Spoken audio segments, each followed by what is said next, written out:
No, a little phlegmy this morning. Cowboy Town.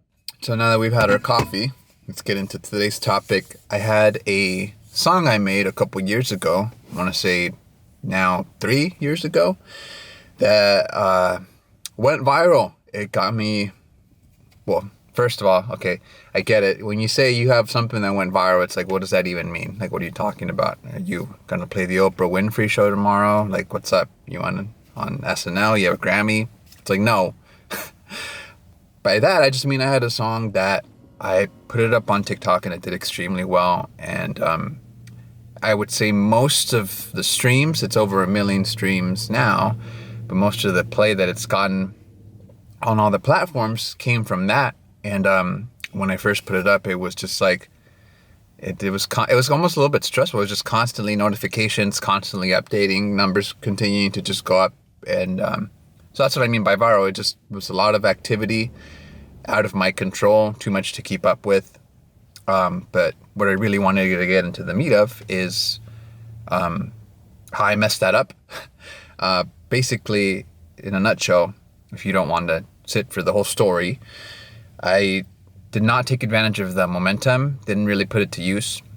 I essentially got in my own way. Like, I didn't really kind of just go with the flow and let it happen because of selfish reasons. And I didn't really give people what they wanted, which that's going to make more sense in a second. I know this is like a bunch of self-development / creativity type of videos, and so it's like, give the audience what they want. Like, what do you mean? Isn't this life about what you want? Yes, it is. Here's my recommendation if you ever find yourself in a situation where one of your creative things has gone viral and you don't want to screw it up how I did. All I did was boil it down into 2 points. So the first one is that you want to get out of your own way. So what does that mean? I got into making things, being creative, I mean, even this channel, for example, because the same way that I feel about the art and stuff that I like, the same emotions, the same gleam in my eyes, that the way that the powerful ways that music has moved me, I really wanted to do that for other people. I wanted to make great work. I wanted to make great art, things that challenge you, things that make you feel the same powerful emotions that I felt when I was listening to music grow up. But I was very just going about it the wrong way for way too long, and I think I would have glimpses of getting out of my own way, but I think I'm barely starting to really get a firm understanding of what that means. So get out of your own way. What did the song entail? So it's funny, I've been writing music for so long. Even up to that point, I had been making it for like about a decade when that song went viral. And I was very just like set on doing things my own way. Very set on, like, again, it has to be great art. I'm not going to be like a TikTok poster, social media guy / like whatever it is that like I didn't really align with how I wanted it to go. Despite putting in so much work into like all my music and stuff over the years, nothing really ever did anything. There's no activity, which, you know, that's cool. You're supposed to be making it for the love of the craft, of course, but you know, who doesn't want to make this their living? Who doesn't want to just have something stick and take off or whatever, and there you go. You can at least pay the bills with doing what you love. So when this took off, the song that I had made, not only was it like very kind of memey, like the whole point of it was that I wanted to make a song that sounded like the Smiths, the band, which is funny because it's like not a band that I'm terribly into. You know, I really like Johnny Marrs and his guitar work and stuff, but as a whole, like I just think the Smiths are cool. Like they're fine, they're solid. They're not one of my favorite bands or whatever, but cool. It's just that was the point, right? It's just you make a song that sounds like that, which to someone who records under his real ass name was like it was a departure from what I usually do, because I was trying so hard just to carve out my own sound and really figure out my own identity, my own voice when it comes to recording music. So to sit down and like make something that sounds like someone else was already like making the ego in me just flare up a certain way. And then of course it was like very non-effort. Like I didn't I didn't put in like hours and hours of effort and a bunch of thought into the lyrics. And here was this song that I had made basically in like a couple days that sounds like someone else. It doesn't align with my identity, that I put no thought really into.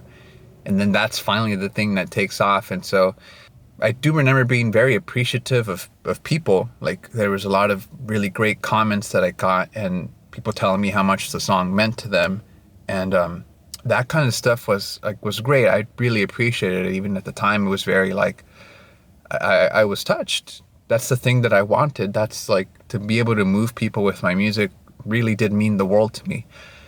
But in terms of taking advantage of, you know, making that work, making this music stuff work, it was like, but it's not mine. Didn't feel like my creation. Like it would almost felt like a shit post to me. It was almost like a joke.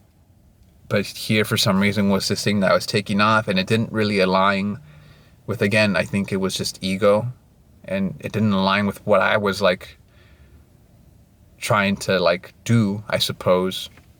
And then even after that song, it was like a bit of a crisis in terms of like, well, what do people want from me? And then I started thinking about too much about what people wanted.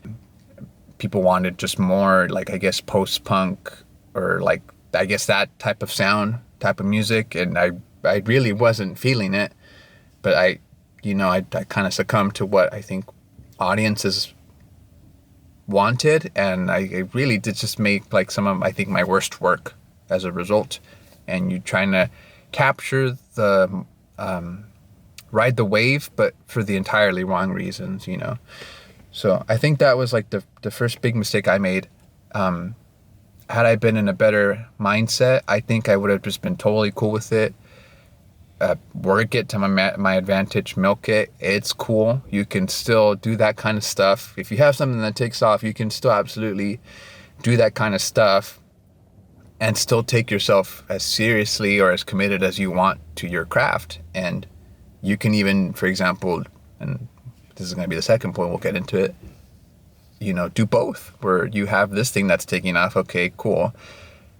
Would I be able to go back to the past? I'd still, you know, ride that wave and just milk it and figure that out while still on the side working on like the more like personal passion projects, the thing that, you know, really matters to me, the thing that's going to help me figure out that voice that I was looking for in my creative work.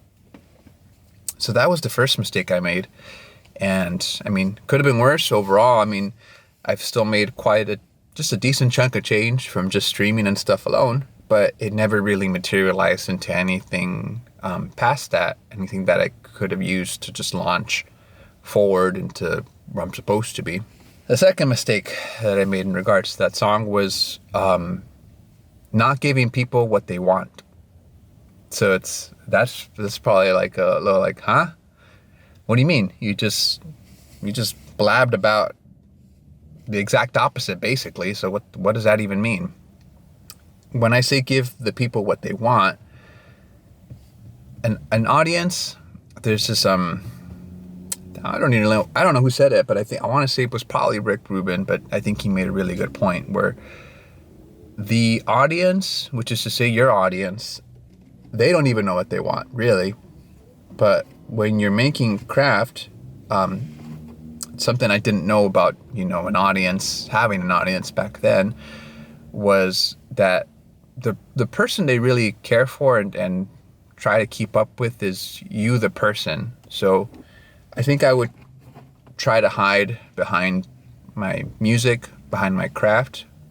Probably stems from just like low confidence, but also just I think I'm pretty shy and I wanted my music to speak for itself. I mean, when I was young, I wanted to be a composer. I didn't want to be like